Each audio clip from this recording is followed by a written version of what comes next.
A paz do Senhor para todos, bem-vindo a mais um programa Cristocráticos, com a seguinte temática: a origem do pecado. Da onde veio o pecado? Começou no céu ou na terra? Quem era Lúcifer antes de se tornar o diabo? Quais as funcionalidades dele na eternidade antes de se tornar o pai do pecado? Como surgiu o pecado sobre a humanidade? Como o pecado adentrou no contexto social humano? E Jesus, mesmo ele tendo a ausência do pecado, mas ele sentiu na sua pele as 3 piores consequências do pecado. E quais são elas?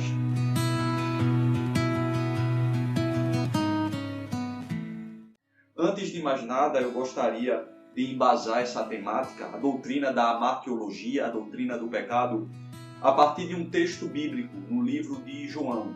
Acompanhe comigo, por favor.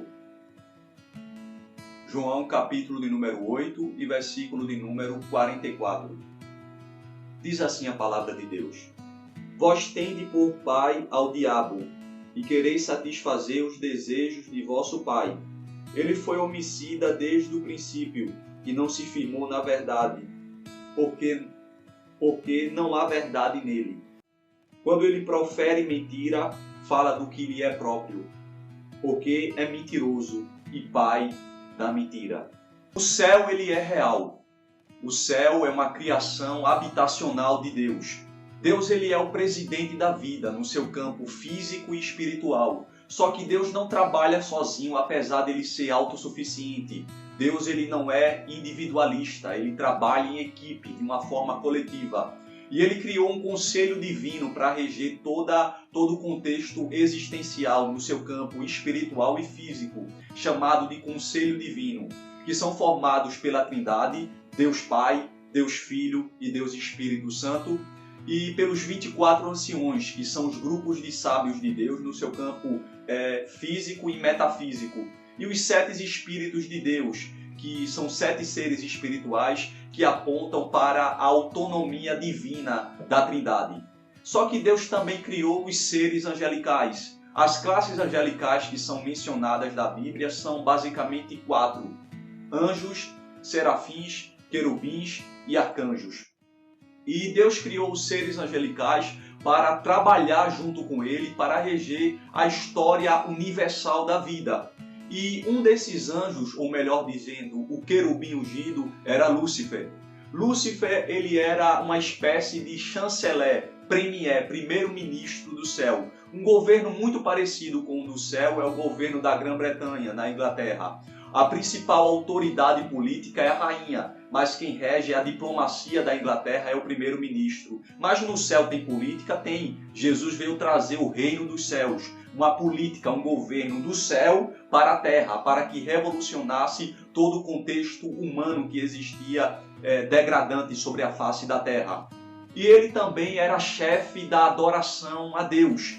E ele era um querubim ungido. O que é um querubim? Um querubim, ele é um guardião das coisas sagradas. Perceba, na Arca da Aliança existia 2 querubins voltados para si, guardando as coisas sagradas que estavam centralizadas na Arca da Aliança. Os querubins também formam a guarda real de Deus. Eles estão intrínsecos à privacidade que está diante de Deus no seu sistema habitacional.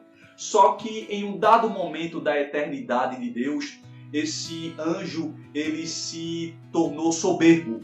Isaías diz que o pecado dele foi a ambição mórbida pelo poder. Vamos ler isso? Abra sua Bíblia em Isaías,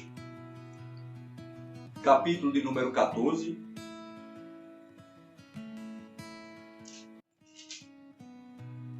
E versículo de número 13. 13 e o 14 do capítulo 14 de Isaías. Acompanhe comigo, por favor. Diz assim a palavra de Deus: E tu dizias no teu coração: eu subirei ao céu, acima das estrelas de Deus exaltarei o meu trono, e no monte da congregação me assentarei ao lado do norte. Subirei sobre as alturas das nuvens e serei semelhante ao Altíssimo. E dizias tu no teu coração, coração aí é a psique, é o psiquismo, é a própria mentalidade humana. Por mais que seja um termo coração, mas essa linguagem é denotativa, é uma linguagem metafórica. Eu subirei ao céu, acima das estrelas de Deus. Estrela aqui é uma linguagem metafórica, são os seres angelicais. Estrelas porque apontam para o crepúsculo da glória divina que existe nos seres angelicais, que formam o seu principado, que é o selo ou imetro que os anjos têm para eles poderem exercer as suas funções angelicais. A quebra desse protocolo fazem com que eles se tornem espíritos maus e percam completamente o seu principado. A gente vai ver isso mais lá na frente. E ele diz o seguinte: subirei sobre as alturas das nuvens e serei semelhante ao Altíssimo. O termo Altíssimo é El Elyon, aquele que está acima de tudo e de todos. Ele queria justamente ter a mesma dimensão divina, dimensão existencial de Deus, a mesma dimensão divina, espiritual e existencial de Deus. Ele queria usufruir da mesma onipotência de Deus. E Isaías nos mostra, a partir desses versículos, que o princípio do seu pecado foi a ambição mórbida pelo poder. Ele queria as diretrizes de todo o poder no campo espiritual e físico sobre as suas mãos. Mas Ezequiel, outro escritor do Antigo Testamento, um profeta maior, ele menciona outro pecado que se agregou a essa ambição mórbida pelo poder. Vamos ler, acompanhe comigo. Ezequiel, capítulo de número 28, e versículo 17. Diz assim a palavra de Deus: elevou-se o teu coração por causa da tua formosura, como um peixe a tua sabedoria por causa do teu resplendor. Por terra te lancei, diante dos reis te pus, para que olhem para ti. Então perceba, além da ambição mórbida pelo poder, se agregou ao pecado a soberba, o orgulho, a autossuficiência pessoal. Os únicos seres autossuficientes que existem na face da Terra, no campo universal da vida, é a Trindade. Só Deus, o Espírito, Jesus e o Espírito Santo são autossuficientes, ou seja, eles são autoexistentes. Eles não precisam de nenhum contexto externo para que eles possam sobreviver. Os três são o Todo-Poderoso. Os três estão centralizados no El Shaddai, o Todo-Poderoso. E Lúcifer, antes de se tornar o pai do pecado, ele exercia essas três funções, como eu já mencionei. E ele era um anjo extremamente importante para Deus. No versículo 28, no capítulo 28 e versículo 12 de Ezequiel, ele diz que ele era o selo da medida de Deus. Ele era o selo da qualidade de Deus. Ele era cheio de sabedoria, ele possuía uma intelectualidade contundente, ele possuía uma intelectualidade destacável. Os meandros da sua sabedoria era algo de se admirar. E ele era perfeito em formosura, ou seja, a sua estética, toda a sua ornamentação era magistral. E ele, tomado por todos esses adjetivos que eram peculiares a ele se sentiu no posto de se sentir autossuficiente, querer ser igual ao Altíssimo, não ser maior do que Deus, que não existe possibilidade para isso. Toda a onipotência, todo o poder está nas mãos de Deus. E ele peca contra Deus. E ele não parou por aí, ele começou a fazer o comércio da sua iniquidade. E ele começou a fazer o comércio entre as classes angelicais, levando a terça parte das estrelas de Deus à queda. E quanto é a somatização das estrelas de Deus? Conforme o capítulo 9, versículo 16 de Apocalipse, dizem que se ajuntarão aos 4 anjos que estão no abismo, esperando para que na grande tribulação possam matar a terça parte dos homens, 200 milhões de cavaleiros.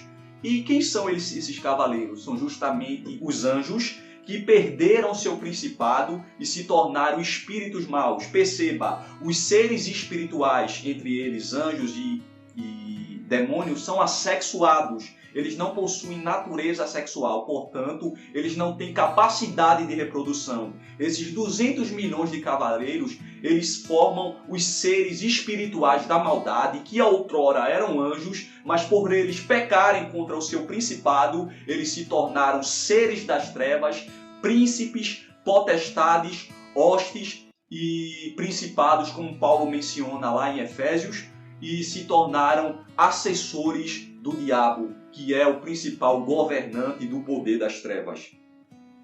E isso gerou um desequilíbrio espiritual no céu muito grande.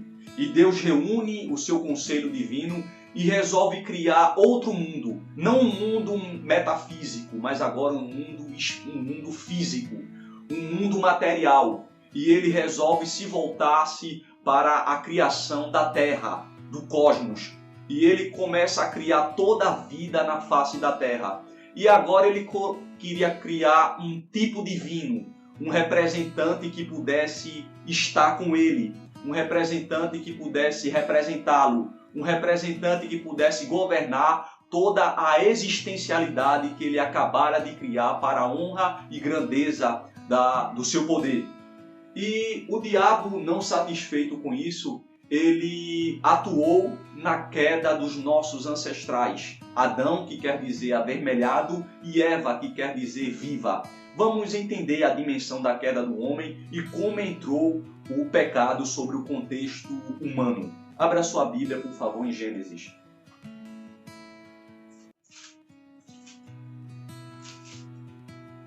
Gênesis, capítulo 3, e versículo 1.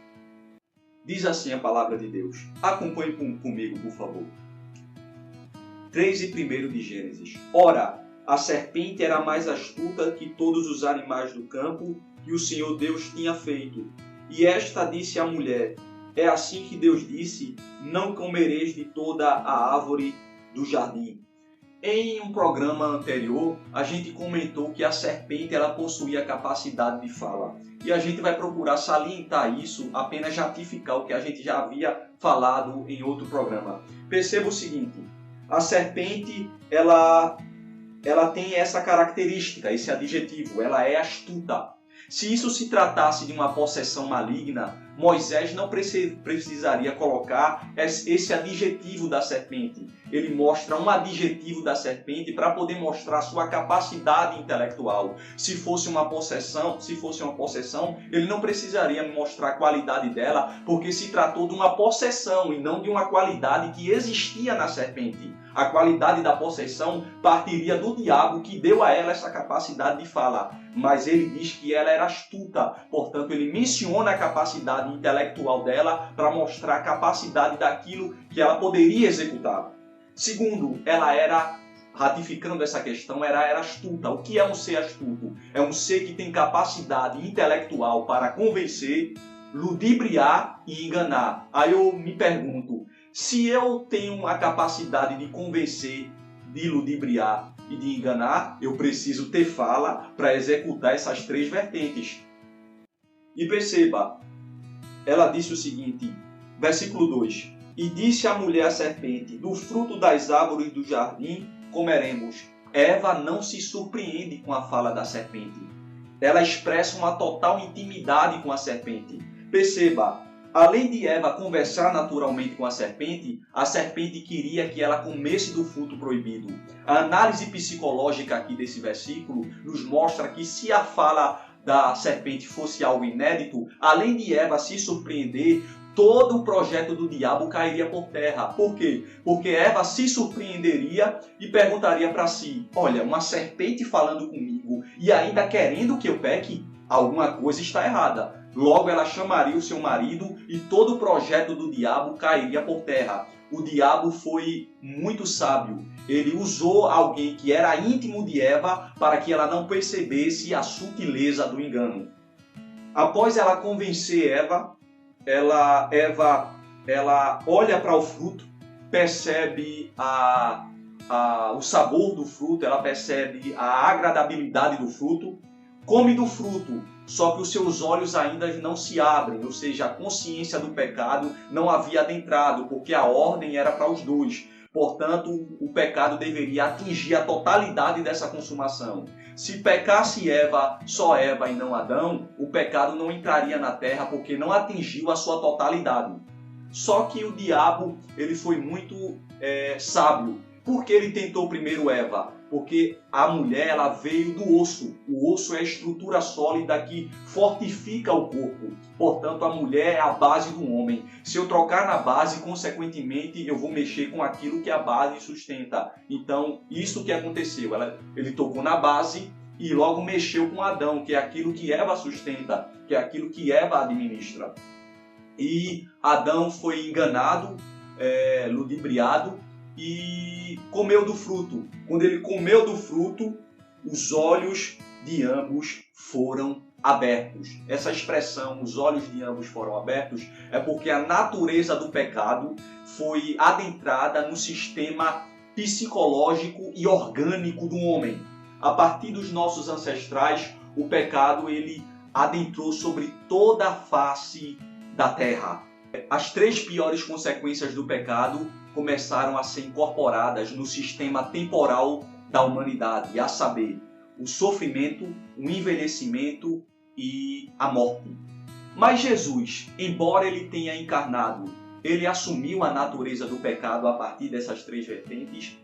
Exato, Jesus assumiu. Ele não tinha pecado, ele era plenamente santo, mas envolvia o sofrimento de Jesus, o pagar do preço para que ele pudesse redimir a humanidade, tomar sobre si o peso do pecado através do sofrimento. Jesus teve 3 tipos de sofrimento: o psicológico, o espiritual e o físico. Jesus ele foi susceptível ao envelhecimento, apesar de ele não ter chegado a envelhecer basicamente. Jesus não chegou nem aos 40 anos de idade, ele morreu entre 33 e 35 anos. E Jesus ele morreu, ele também morreu. Mas outra questão que a gente precisa salientar, que o diabo, embora ele seja o pai do pecado, mas a Bíblia mostra aqui que ele é o pai da mentira. Só que, através das consequências, eu encontro a causa. A mentira é uma consequência do pecado. Portanto, através da sua consequência, eu encontro a fonte. Se ele é pai da mentira, consequentemente, ele também é pai da sua causa, que é o pecado. Ele tem condições de se arrepender? Ele tem condições de voltar ao que ele era antes? O arrependimento ele é algo que faz parte do bem humano, faz parte da moral humana. E o diabo ele é todo cheio de pecado. Ele não tem condições de se arrepender. Por que ele não tem condições de se arrepender? Porque ele é todo cheio de imoralidade. Ele é todo cheio de pecado. Ele não tem condições de se arrepender mais. E outra, ele foi amaldiçoado por Deus. Vamos ler essa maldição? Abra sua Bíblia comigo no livro de Ezequiel, capítulo de número 28.